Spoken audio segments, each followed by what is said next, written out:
Much of our decision making is focused on how and where to invest our time, money, and effort. Though we may not realize it, our decisions are easily skewed. The sunk cost fallacy is one of the more frequent delusions which clouds our judgment. Sunk costs are outlays of time, money, or effort that we've already made.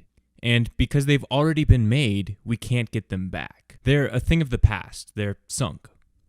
The issue with sunk costs is that we pay too much attention to them. We tend to base our current decisions on what we've already invested, leading us to feel like we have too much invested to quit. If you've ever found yourself staying for the entirety of a movie in the theater, even though you think it's terrible, then you know exactly what we're talking about. The sunk cost fallacy is why if we buy a movie ticket for $10, many of us feel like we have to stay for the entire movie, even if it's absolutely terrible and our mind starts wandering 15 minutes in. The $10 we spent on that movie is gone the minute we bought the ticket. Whether we stay for the whole movie or leave 15 minutes in, we're still out $10. An example that's often used to illustrate the sunk cost fallacy is the Concorde supersonic transport project of the French and British governments. The two governments wanted to make these really fast supersonic airplanes that could fly across the Atlantic in under 4 hours. But this project was really expensive, and in the middle of it, they realized that it wasn't going to pay off. They weren't going to make much money from it, but they continued to sink money into the project anyway, on the grounds that they had already invested a lot of money.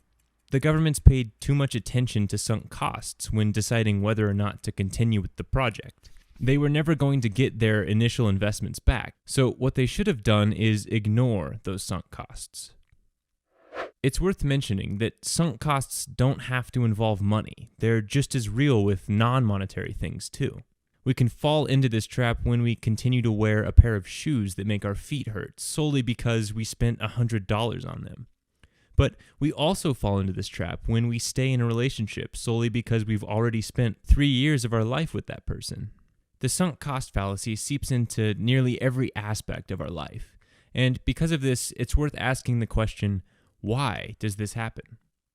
I think there are two main reasons. The first is we don't want to appear to be wasteful. Anytime we stop investing our resources, we feel like we're admitting that everything we've already invested has been wasted. Some of us might feel like our job is terrible, but we may as well continue with it because we've already put in so much work. To quit would make it seem like we've wasted a large portion of our life, and we don't like that. The second reason is we don't like losses. If we've already paid for something, we feel like we have to do it, even if a better opportunity comes up. Imagine we bought a ticket to a concert for $100. Then, the night before the show, a friend calls us and offers a free ticket to a Broadway play. We can only go to one of them.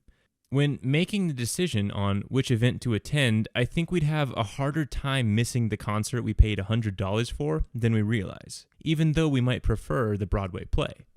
This is because, as Richard Thaler explains it, paying $100 for a ticket to a concert that you did not attend feels a lot like losing $100. This idea that we don't like losses, along with our desire to not appear as wasteful, is why we weigh sunk costs so heavily. Now, the message here is not quit everything. It's worth sticking some things out. The message is ignore sunk costs. Don't base your decisions off of the time, money, or effort you've already invested.